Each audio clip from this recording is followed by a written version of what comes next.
Alright guys, hey, welcome back. It's been a couple of days since we last extracted 6 frames of honey. Now today we are going to bottle. So here we have again the bottling bucket. You can see the shadow, the line on the top down, that's all honey. So maybe it's about maybe 2 gallons or so, roughly. Here are the jars. I just picked these up at Walmart. They're cheap. About maybe $7 for 12 of these. They're 8-ounce mason jars. And what I have over here, this is a postage scale. Honey is normally sold by weight, not by liquid volume. So this is 8 ounces. I think this is 8 fluid ounces, but I want to know what the weight of a jar of honey is going to be. So that's why I have this postage scale here. What I do is I put the jar on the scale and I turn it on, and that will zero it out. See, we have 0. So I know if I take the jar off, the jar by itself empty with the band, it weighs about 7.1 ounces. So I just wanted to show you guys that. I'm going to fill this jar up, put it on the scale, see what the weight is, and then just kind of show you guys the whole process, okay? So sit back and hope you guys enjoy. Thanks for watching.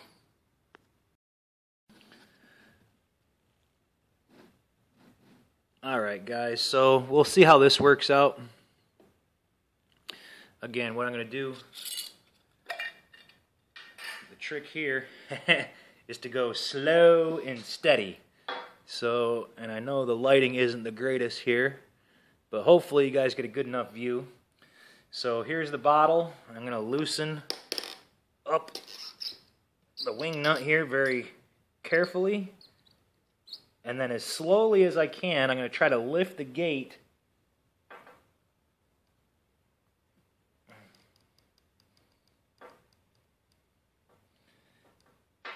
And then here comes the honey.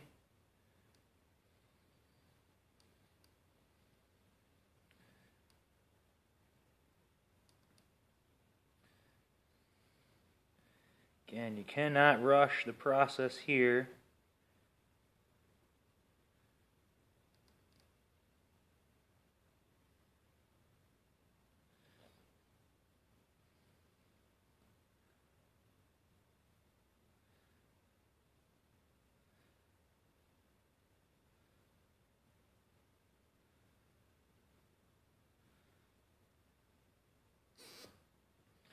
Okay, and just like any other mason jar, I'm going to give it a good 1 inch worth of headspace at the top.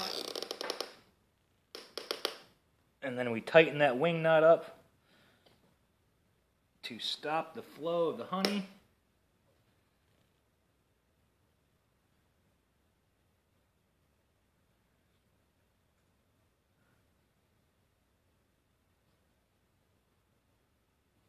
Like so. Little taste test for our finger. Oh, that is good. And here's the finished product, you guys. It's a very nice dark honey. One of the tools or instruments that we beekeepers can use to evaluate honey, it's called a hydrometer. And again, the air pockets, you can still see. You see the little specks? Some of that's propolis, some of that's wax. So again, it's still fairly fluid. But this is raw, natural honey. So I'm going to try to do the rest of the bottles and see how many I get. Let's take a look at, see what the weight is. Check the weight of the honey. So we have the scale, we have an empty jar. We'll turn the jar on, or the scale on with the jar, and we see it's at 0. So we take the empty jar off. We'll put the full jar of honey on, and we see this is 10.4 ounces of honey. So actually, an 8-ounce jar holds 10.4 ounces of honey. There's 16 ounces in a pound, so this is not quite a pound. It's more than half of a pound. A little more than half a pound of honey, we can say. You know, a nice one. So there we go. So let's see how many of these jars I can bottle up.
And here you go, you guys. This is the finished product. We got 8-ounce jars of honey, a total of 27. That's 2 cases of 12 plus 3 extras. And this is what we end up with. Some very gorgeously looking, I'm going to say, based on the flavor, this is primarily Brazilian pepper honey. If you guys don't know what a Brazilian pepper tree is, those of you that follow me on Facebook, I did post a photo where I work. In the back, they have some Brazilian pepper trees. They're basically trees that produce little red peppers. The birds love them, but they're invasive actually. But they kind of have a spicy flavor. The peppercorns, they're like the peppercorns, the black peppercorns. If you ever get the McCormick black peppercorn spice mix, the little pink peppercorn kernels are actually from the Brazil pepper tree. So here in Southwest Florida, we have lots and lots and lots of Brazilian pepper trees, as well as Melaleuca trees that bloom. But anyhow, you guys, this is just the finished product. Like I said, about 27 of these 8-ounce jars. Not too bad for just 6 frames. I probably got another 6 frames out there I could take if I wanted to, but I'm not a honey hoarder. I want to leave the rest of the honey for the bees to make sure they have plenty of food to get strong and stay healthy and repopulate. So with any luck, I'll have another harvest in the future, but just wanted to say thank you guys for following along. Those who give it a thumbs up and a like, appreciated. More for my own video blogging purposes, but very fun. So I hope you enjoyed watching that little movie of this year's late 2016 honey harvest from some fairly new feral beehives. So stay tuned, y'all. I'll try to post some more videos as time goes on. Thanks again for watching. Have a good day.